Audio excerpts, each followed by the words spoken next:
அனைவருக்கும் வணக்கம். தமிழக முன்னேற்றப்படை அப்படிங்கிற ஒரு அமைப்பினுடைய தலைவராகவும் தமிழ்நாட்டில் ஒரு பெண் தலைவராகவும் வலம் வந்து கொண்டிருக்கக்கூடிய ஒரு பெண் தான் வீரலட்சுமி அவர்கள். அவங்க சமீபத்தில் அண்ணன் சீமான் அவர்கள் மீது விஜயலட்சுமி வழக்கில் அவங்க கூட நின்று பிரஸ் மீட் கொடுத்து ஒரு மிகப்பெரிய அளவுல விளம்பரத்தை அடைந்தாங்க. அதனால அவங்களுடைய பெயர் நாம் தமிழர் கட்சியில இருக்கக்கூடிய பெரும்பாலான நபர்களுக்கு எல்லாருக்குமே தெரியும்னு வச்சுக்கோங்களேன். அந்த அளவுக்கு ஒரு பிரபலமான நபர்.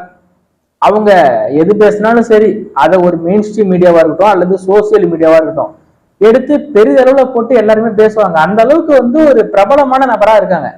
சமீபத்துல என் மீது கூட புகார் கொடுத்திருக்காங்க. வலசரவாக்கம் காவல் நிலையமாக இருக்கட்டும் அல்லது கமிஷனர் அலுவலகமாக இருக்கட்டும், என் மேல புகார் கொடுத்துட்டு என்னை எப்படியாவது கைது பண்ணணும் அப்படிங்கிற மாதிரி சொல்லிட்டு இருந்தாங்க. ஆனா 1000 விமர்சனங்கள் அவங்க மேல இருந்தாலுமே தனிப்பட்ட முறையில அவங்க எதை அப்படி பண்ணணும் இப்படி பண்ணணும் நம்ம யோசிச்சது கிடையாது. அவங்க என்னை போட்டு தள்ளுவேன் அப்படின்லாம் அவங்க தனிப்பட்ட முறையில எனக்கு கொலை மிரட்டெல்லாம் விட்டாங்க. அதுதான் வேற விஷயம். ஆனா அவங்கள நான் எதுவுமே தனிப்பட்ட முறையில எதுவுமே இந்த மாதிரிலாம் சிந்திச்சது கிடையாது. இன்னைக்கு மதிப்பிற்குரிய அம்மையார் வீரலட்சுமி அவர்களுடைய கணவர் குத்து சண்டை வீரர், வலசரவாக்கத்திலேயா இருக்கட்டும் அல்லது வண்ணாரப்பேட்டையிலேயே இருக்கட்டும், அவருடைய பேர் தெரியாத ஆளே இல்லையா. அந்த காலத்துலலாம் பெரிய குத்து சண்டை வீரராக பலம் வந்திருக்கிறார் கணேசன் அவர்கள். அவரை இன்னைக்கு அடிச்சு மண்டையை உடைச்சு மருத்துவமனையில படுக்க போட்டிருக்காங்க. அந்த செய்தியை கேட்ட உடனே எனக்கு ரொம்ப ரொம்ப கஷ்டமாயிடுச்சுன்னு சொல்ல முடியாது. ஆனா ஒரு வருத்தம்னு வச்சுக்கோங்களேன். என்னதான் விமர்சனம் இருந்தாலும் என்னதான் இது இருந்தாலும் ஒரு வருத்தம் இருக்கத்தானே செய்யும். அண்ணன் சீமான் அவர்களை சமீபத்தில் குத்து சண்டைக்கு அழைத்த ஒரு நபர், பக்கத்து வீட்டுக்காரன் சாப்பிட்ட இலையை தன் வீட்டில் போட்டதற்காக சண்டை போட்டு மண்டை உடைபட்டு மருத்துவமனையில் அனுமதிக்கப்பட்டிருப்பது எனக்கு மிகப்பெரிய வருத்தத்தை ஏற்படுத்தியிருக்கு.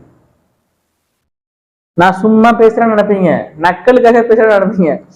உண்மையா அது கிடையாது. உண்மையாவே எனக்கு மனம் வருத்தமாக தான் இருக்கு. ஒருத்தர் மருத்துவமனையில் அனுமதியா இருக்கிறப்ப இப்படிலாம் பேசக்கூடாது, தவறுங்க. 1000 விமர்சனங்கள் இருந்தாலும் 1000 அரசியல் கருத்துக்கள் இருந்தாலும் மருத்துவமனையில் ஒருத்தர் அனுமதியா இருக்கிறப்ப இப்படிலாம் நக்கல் இதெல்லாம் அடிக்கக்கூடாது. அதான் ஒரு அறம் சார்ந்த விஷயமா இருக்கும். அதுதான் நாகரிகமா இருக்க முடியும். என்னைக்குமே நம்மளால முடியாத ஒரு விஷயத்த பேசுறதும் தப்பு. ஒருத்தனை போட்டு தள்ளிடுவேன், ஒருத்தனை வெட்டிடுவேன் அப்படின்னு சொல்றதுலாம் தப்பு. என்னைய பார்த்து அப்படிதான் சொன்னாங்க. எங்களை அவன் போட்டு தள்ளுவான், பதிலுக்கு நாங்க அவனை போட்டு தள்ளுவோம் அப்படிங்கிறாங்க. நான் என்னைக்கு உங்களை போட்டு தள்ளுன்னு சொன்னேன்? அவங்கதான் என்னை பார்த்து சொன்னாங்க. அண்ணன் சீமானை குத்து சண்டைக்கு அழைச்சாங்க. அண்ணன் சீமான் நினைச்சிருந்தா ஒரு 10 பேர்த்த அனுப்ப முடியும். அனுப்பி எங்க இருக்கானோ பார்த்து அவனை 2 தட்டு தட்டி விடுங்கடா அப்படின்னு சொல்ல முடியும். ஆனா அண்ணன் சீமான் அப்படி சொல்ல மாட்டாரு. என்னைக்குமே ஒரு அறத்தின் வழியில் நிற்கக்கூடிய ஒரு மக்களை பார்த்து ஒரு தேவையில்லாத விஷயங்களை பண்ணிக்கிட்டு இப்படிலாம் இருக்காங்க. அவங்களுக்கு இன்னைக்கு பாத்தீங்களா, இதை சொல்றதுக்காக தான் இந்த பதிவை நான் பண்றேன். என்னைய போட்டு தள்ளிடுவோம் அப்படின்னு சொல்லி வீரலட்சுமி பிரஸ் மீட்ல சொல்றாங்க. என்னைய போட்டு தள்ளுறதுனால என்ன ஆயிட போகுது? நான் உங்க மேல ஒரு விமர்சனம் வைக்கிறேன். அந்த விமர்சனத்துக்கு பதில் சொல்ல முடிஞ்சா பதில் சொல்லுங்க. இல்லை நான் ஒரு சின்ன பையன், இவனுக்குலாம் என்னத்த பதில் சொல்றது அப்படின்னா கடந்து போங்க. தம்பி சூரியன் ஒருத்தன் யூடியூப் சேனல் வச்சிருக்கான். அவன் நாம் தமிழர் கட்சியை சேர்ந்தவன். அவன் தந்தை பெரியார் குறித்தும் மணியம்மை குறித்தும் ரொம்ப இழிவா பேசியிருக்கான். நான் மட்டுமே பேசுறேன்? தந்தை பெரியார் குறித்தும் மணியம்மை குறித்தும் நான் மட்டுமே பேசுறேன்? ஊரே பேசுதுப்பா. பெரியாருடைய தமிழின வெறுப்பு பேச்சு, பெரியாருடைய திருமண வாழ்க்கை, பெரியாருடைய தமிழின கலாச்சார சீர்கேடு பேச்சு, இதெல்லாம் பல நபர்களும் விமர்சனம் வச்சுக்கிட்டு தான் இருக்காங்க. என்னடா இருக்கு உன் தமிழ்ல அப்படின்னு கேட்டா பண்ணிக்கலாமேங்கிறான். அதை விட்டா அந்த பயலோடால ஒண்ணுமே பேச முடியல. என் முன்னாடி ஒரு பேச முடியலையே. என்னடா இருக்கும் தமிழ்ல? செந்தமிழ் நாடுனும் போதினிலே வெங்காயம் வந்தது காதுக்குள்ளே அப்படின்னு தமிழ் மொழியை மிகப்பெரிய அளவுல இழிவுபடுத்திய ஒரு நபர்களில் ஒருவர் பெரியார். தந்தை பெரியாருங்கிறீங்க. நான் கேட்ட கேள்வி என்ன அப்படின்னா, எதனால இவங்களுக்கு எல்லாம் என் மேல போவோம் அப்படின்னா, மணியம்மைக்கு பெரியார் தந்தையா கணவரா அப்படிங்கிற கேள்விதான் கேட்டேன். முதலில் தந்தை பிறகு கணவர் அப்படின்னு சொல்லிட்டு போயிருக்கலாம். நீங்க எல்லாமே நீங்க பாக்குற பார்வையில தான்ப்பா இருக்கு அப்படின்னு சொல்லக்கூடிய இந்த திராவிட திருவாளர்கள் எல்லாம் கோவப்பட்டுட்டாங்க டக்குன்னு. இதுக்கெல்லாம் பதில் சொல்ல மாட்டாங்க. தன் சொத்தை பாதுகாக்கத்தான் மணியம்மையை பெரியார் திருமணம் செய்தார். சொத்தை பாதுகாக்க மணியம்மையை திருமணம் செய்த ஒரு நபர்லாம் தலைவரா? சொத்தை பாதுகாக்கணும்னு நினைச்ச ஒரு நபர் தலைவரான்னு கேட்கிறேன். இதைத்தான் நான் சீமான் அவர்கள் சொல்லியிருந்தாரு. தன் சொத்தை எல்லாம் ஊர் பொதுமக்களுக்கு எழுதி வைத்த ஒரு நபர் முத்துராமலிங்க தேவரையா, அவர் சாதிய தலைவரா போயிட்டாரு. தன் சொத்தை பாதுகாக்க 70 வயசுல திருமணம் செய்த ஒரு நபர் பெரியார் தலைவர் ஆயிட்டார். எப்படி பாத்துக்கோங்க. இதைத்தான் நம்ம பேசணும். இதுக்காக தான் என்னை போட்டு தருவேன், அது பண்ணிடுவேன் அப்படின்னு சொல்றாங்க. ஆனா இதெல்லாம் உண்மை கிடையாது. தந்தை பெரியார் குறித்தோ மணியம்மை குறித்தோ எவ்வளவு கேவலமாக நான் பேசி இருந்தாலும் அதெல்லாம் உங்களுக்கு கோவம் வராது. வீரலட்சுமியினுடைய உண்மை முகத்தை அம்பலப்படுத்தணும், அதுதான் உங்களுக்கு கோபம். அது மட்டும்தான் இவங்களுக்கு கோபமே ஒழிய இந்த தந்தை பெரியார் குறித்து இழிவா பேசிட்டான் அப்படிங்கிறதுல இவங்களுக்கு கோபம் கிடையாது. ஆனா உண்மையாவே சொல்லிக்கிறேன், கணேசன் அவர்கள் விரைவில் குணமடைந்து வர வேண்டும் அப்படிங்கிறது மட்டும்தான் என்னுடைய ஆசை. உண்மையா சொல்றேன். இது நான் என் அடி மனசுல இருந்து சொல்றேன், இல்ல மேல் மனசுல இருந்து சொல்றேன் அப்படின்னு நினைச்சாலும் நீங்க பரவாயில்ல. கணேசன் அவர்கள் விரைவில் குணமடைந்து வருவார்.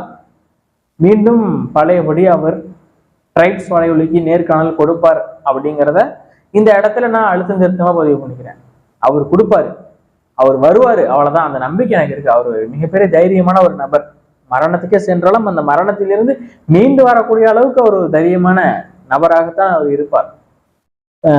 ஒரு சில நபர்கள் எழுதியிருந்தாங்க என்ன அப்படின்னா, இவர் மண்டையில போட்டிருக்கிற கட்டை பார்த்தா பெரிய அளவுல அடிபட்டிருக்கும் போலயே, இது உண்மையா பொய்யான்னு எனக்கு தெரியல. ஒருவேளை எதிர்த்தரப்பில் இருக்கக்கூடிய நபர்களை சீக்கிரம் கைது செய்ய வேண்டும் காவல்துறை அப்படிங்கிறதுக்காக இவர்களே ஒரு பொய்யா கட்டை போட்டுக்கிட்டு எனக்கு இப்படி ஆயிடுச்சு, இப்படி அடிச்சு மண்டையை உடைச்சிட்டான் அப்படின்னு சொல்றதுக்காக இப்படி ஒரு கட்டு போட்டிருப்பாங்களா அப்படின்னு சொல்லி சில பேர் சொல்றாங்க. ஏன்னா அவர் ஒரு மிகப்பெரிய பாக்ஸர், அவரை எப்படி இப்படி தாக்கி இருக்க முடியும் அப்படின்னு சொல்லி சில நபர்கள் கேள்வி எழுப்பியிருந்தாங்க. சாட்டை துரைமுருகன் அப்படிங்கிற ஒரு எக்ஸ் வலைதள பக்கத்துல அவர் பதிவு போட்டிருந்தா, அந்த பதிவினுடைய கமெண்ட் செக்ஷன்ல அதை பார்த்தப்ப எனக்கு மிகப்பெரிய வருத்தம். ஏன்பா ஒருத்தர் மருத்துவமனையில் அனுமதியா இருக்காரு, இப்போ கூடப்பா அப்படி கேட்பீங்க? சில பேர் ஊர்ல அப்படி பண்ணுவாங்க தான், இல்லைன்னு சொல்ல. இப்போ ஒருத்தன் அடிக்க வந்துட்டானா அவன் அடிக்கதான் வருவான். ஆனா அடிச்சது போல இவங்களே ஒரு ரத்த காயத்தை ஏற்படுத்திட்டு காவல் நிலையத்துக்கு போனா அது ஒரு கொலை முயற்சியில பதிவு பண்ணி அவனை தூக்கி எதிர்த்தரப்புல இருக்கக்கூடிய நபரை உள்ள தள்ளலாம். அந்த மாதிரி ஒரு நாடகம் போடுறாரு அப்படின்னு சொல்லலாம் எழுதிருந்தீங்க. இதெல்லாம் தப்புங்க, இதெல்லாம் தப்பு. அவர் பாத்தீங்களா, இப்படி ரவுண்டா கட்டு போட்டிருக்காரு, அப்புறம் இப்படி கட்டு போட்டிருக்காரு. அந்த கட்டெல்லாம் என்ன கட்டுன்னு உங்களுக்கு நல்லாவே தெரியும். அந்த கட்டெல்லாம் பார்த்ததற்கு பிறகாகவும் நீங்கள் இப்படி பேசுவது சரியில்லை. உண்மையாவே அந்த கட்டெல்லாம் மருத்துவர்களால் போடப்பட்ட கட்டு மாதிரி தான் தெரியுது. அதனால இதெல்லாம் இப்படி பேசிக்கிட்டு இருக்காங்க. இதெல்லாம் நாகரிகமாக இல்லை. அது கணேசன் அவர்கள் விரைவில் குணமடைந்து மீண்டும் வருவார். அண்ணன் சீமானை குத்து சண்டைக்கு மீண்டும் அழைப்பார் அப்படிங்கிற நம்பிக்கை எனக்கு இருக்கு. அவர் குணமடைந்து வருவதற்கு இறைவனிடம், இயேசுவாக இருக்கட்டும், அல்லாவாக இருக்கட்டும், சிவனாக இருக்கட்டும், முருகனாக இருக்கட்டும், அனைத்து கடவுளிடமும் நான் வேண்டுகிறேன். நன்றி, வணக்கம்.